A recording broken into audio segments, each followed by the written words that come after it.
All right, moving on to the next example, we have the table shows the number of calories an athlete burned per minute of exercise. Determine whether the number of calories burned is proportional to the number of minutes by graphing on the coordinate plane. Explain your reasoning.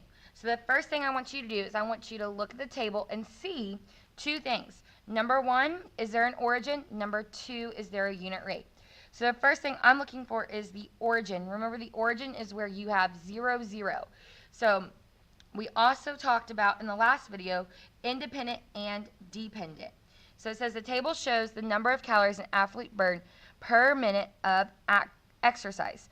Okay, so I'm going to think about it. So calories an athlete burned per minute of exercise. Okay, well, that word per tells me that I'm going to multiply. Okay. Now, I want you to think about it. If you're exercising, okay, the number of minutes is your independent, and your number of calories is your dependent, because the longer you work out, the more calories you burn. Okay, so I'm going to come down here, and I'm going to label my number of minutes as my independent, because you determine how many minutes you work out. The number of calories is dependent on how much you work out. Okay? So now, when you look at your graph, your time is your x. So your time is your x. It's your independent values. So those are going to be plotted here on the bottom. Then your y is your dependent. Okay, so that's the number of calories.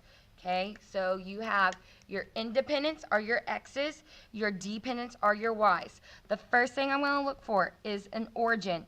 The origin is at 0, 0. This is where your graph starts. So I'm going to go ahead and I'm going to label that an origin. I'm also going to find and circle the unit rate. Okay, now I know that this is the unit rate because there is a 1. So they're saying in 1 minute of exercise that you will burn 4 calories. So if that is my unit rate, that makes that these two are my rates. So I'm going to label those my rates. Now, when you're doing rates, you're comparing two different things. So for here, we're comparing the calories and the minutes. So I'm going to check those rates to make sure that they simplify down to the unit rate. So I'm going to compare the calories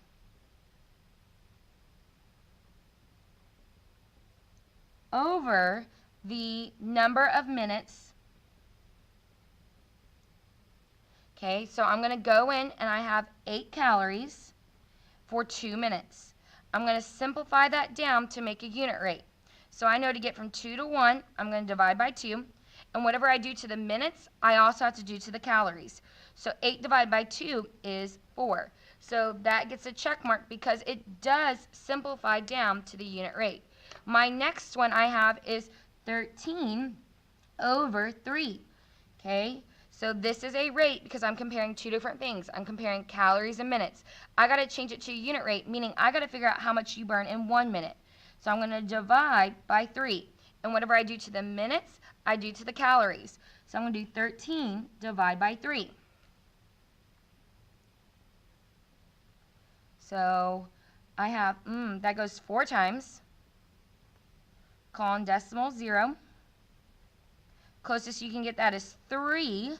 And if you look, it's going to be repeating. So we have 4 and 3 repeating. Or you could say that's 4 and 1/3. And 4 and 1/3 does not match the unit rate of 1 and 4 minutes.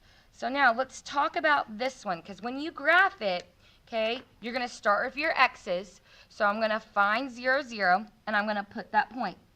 The next one I'm going to find is 1, and then go up to 4.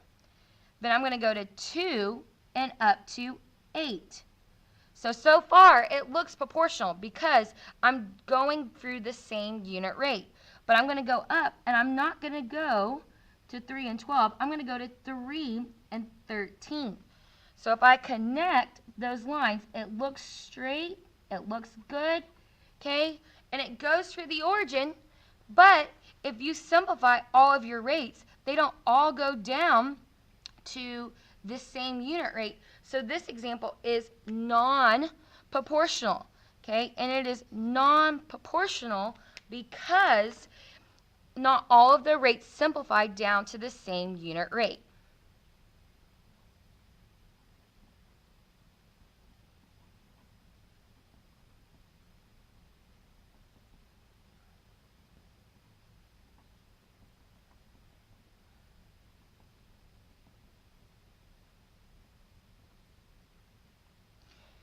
So this one proves that you have to pay attention and you have to know that these are rates. And you have to simplify those rates to make sure they make the same unit rate. You can't rely on, oh, well, there's the origin, and it starts at the origin, so that means that's automatically proportional. You have to check your rates by division to make sure that it gives you the same unit rate.